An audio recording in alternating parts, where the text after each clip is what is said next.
আষাঢ় মাসের রাত। আকাশ কালো মেঘে ঢেকে গেছে।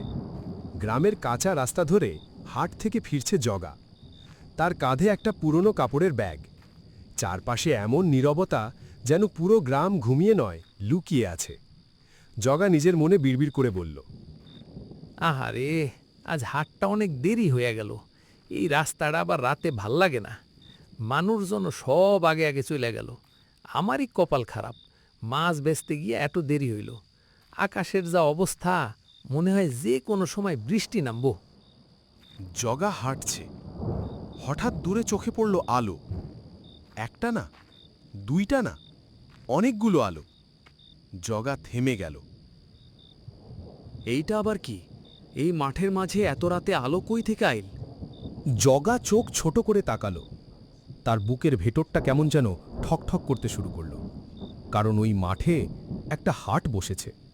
কিন্তু গ্রামের এই মাঠে রাতের বেলা কোনোদিন হাট বসে না, আর আজও কোনো বিশেষ দিন নয়। না না, আমি ভুল দেখতেছি। এত রাতে আবার হাট কেমনে বসে?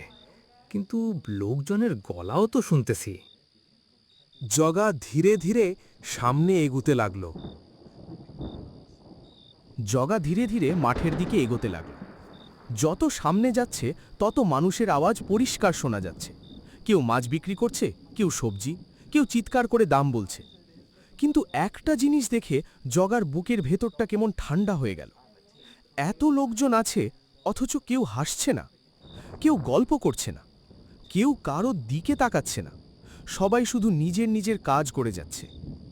এইটা কেমন হাট রে বাবা? হাটে মানুষ থাকলে হাসাহাসি হবে, ঝগড়া হবে, দরদাম হবে। এইখানে সবাই এমন চুপচাপ কেন? জগা আরও একটু সামনে গেল। সে দেখল এক লোক বসে মাছ বিক্রি করছে, আর মাছগুলো দেখে জগার গা কাঁটা দিয়ে উঠল। মাছগুলোর চোখ অদ্ভুতভাবে বড় বড় হয়ে আছে, যেন সেগুলো তাকিয়ে আছে।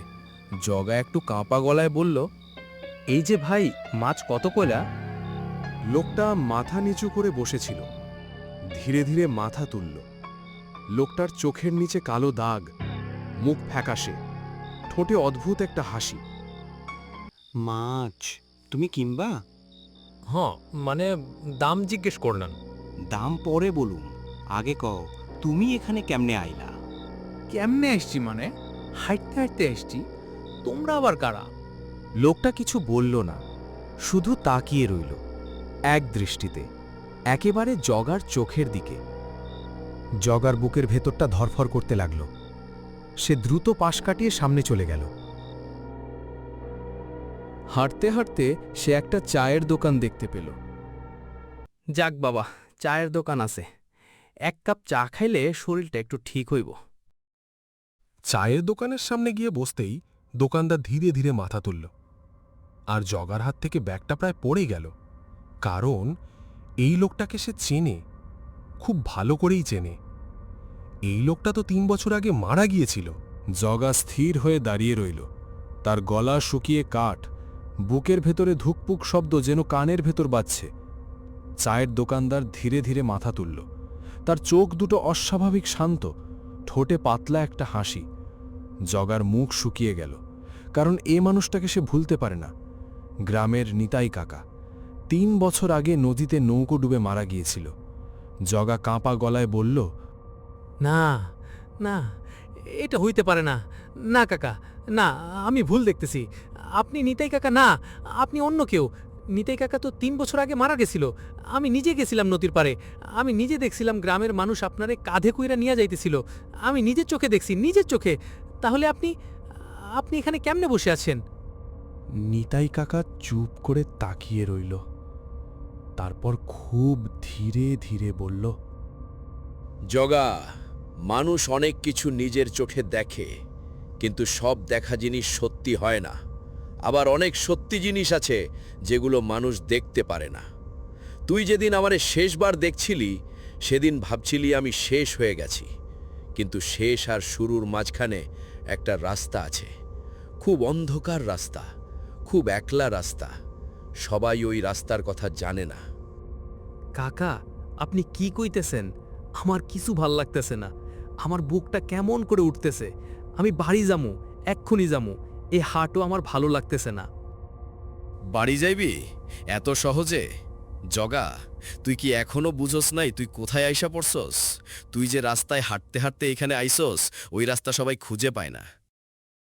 জগা এবার চারপাশে তাকালো, আর তার বুকের রক্ত যেন জমে গেল, কারণ হাটের সব মানুষ, সবাই তার দিকে তাকিয়ে আছে, একসাথে, একদম স্থির চোখে। জগার গলা শুকিয়ে গেল, হাত পা ঠান্ডা হয়ে আসছে। চারপাশের হাটে এতক্ষণ যে মানুষগুলো নিজেদের কাজে ব্যস্ত ছিল, তারা এখন একসাথে তার দিকে তাকিয়ে আছে। কেউ কথা বলছে না, কেউ নড়ছে না, শুধু তাকিয়ে আছে, একদম স্থির। জগা কাঁপা গলায় বলল, কি হইছে? এইভাবে আমার দিকে তাকায় আছেন কেন? আমি কি কিছু করছি? আপনারা কথা কইতেছেন না কেন? এইভাবে মানুষ তাকায়, আমার এমন লাগতেছে কেন?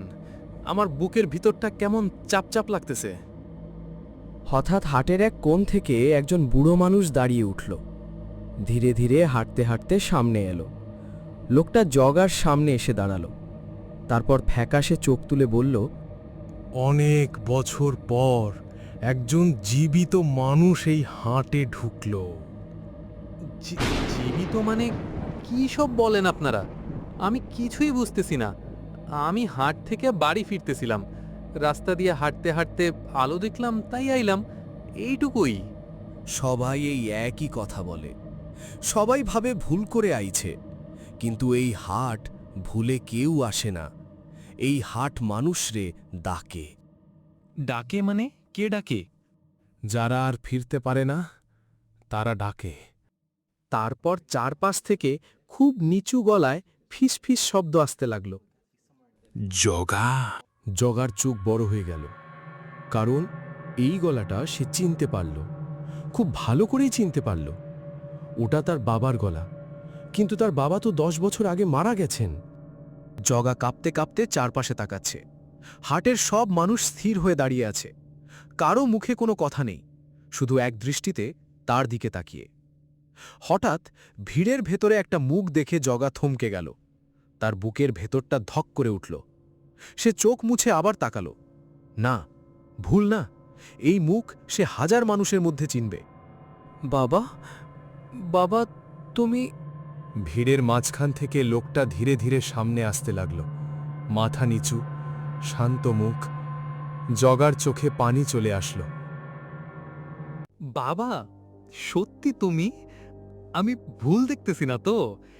এত বছর পর তুমি কই থেকে আইলা? তুমি জানো তোমার যাওয়ার পর ঘরের সবকিছু কেমন বদলায় গেছে? উঠানের ওই আম গাছটা মনে আছে? ওইটা এখন অনেক বড় হয়ে গেছে, তোমার নাতিরা ওইখানে খেলে। লোকটা চুপচাপ জগার দিকে তাকিয়ে রইল, তারপর আস্তে করে একটা হাসি দিল। জগা, তুই এখনো আগের মতোই আছোস। এত বড় হয়ে গেছোস, তাও চোখের ভেতর ওই ছোট্ট ছেলেটা এখনো আছে। জগা দ্রুত সামনে এগিয়ে হাত ধরতে গেল, কিন্তু হঠাৎ তার বাবা হাত তুলে থামিয়ে দিল। না জগা, আর এক পা সামনে না। কেন বাবা, আমি তোমার কাছে যামি। এবার তার বাবার মুখের হাসিটা ধীরে ধীরে মিলিয়ে গেল। খুব মন দিয়ে শোন, তুই ভুল জায়গায় আইসা পড়ছস। এটা মরা মানুষের হাট। যারা একবার এইখানে থামে, তারা আর নিজের ঘরে ফিরতে পারে না। তুই এখনই দৌড় দিবি, পিছনে তাকাবি না, কেউ ডাকলে থামবি না, আমার গলায় ডাকলেও না।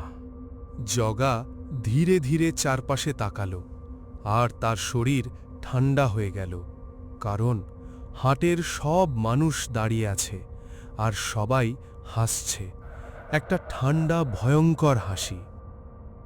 জগা আর সহ্য করতে না পেরে দৌড়াতে শুরু করল। দৌড়ানোর সময় পেছন থেকে শেষবারের মতো একটা গলা ভেসে এলো, দৌড়ো জগা, বাড়ি যা। বন্ধুরা, রাতের অন্ধকারে অনেক সময় এমন কিছু রাস্তা, এমন কিছু আলো আর এমন কিছু ডাক থাকে যেগুলো মানুষের জন্য নয়। গ্রামের পুরনো মানুষরা একটা কথা বলতো, মাঝরাতে যদি কোনো অচেনা জায়গায় হঠাৎ ভিড়, আলো কিংবা হাট দেখতে পাও, কৌতূহল নিয়ে সামনে যেও না, কারণ কিছু দরজা একবার খুললে ফিরে আসার রাস্তা আর খুঁজে পাওয়া যায় না।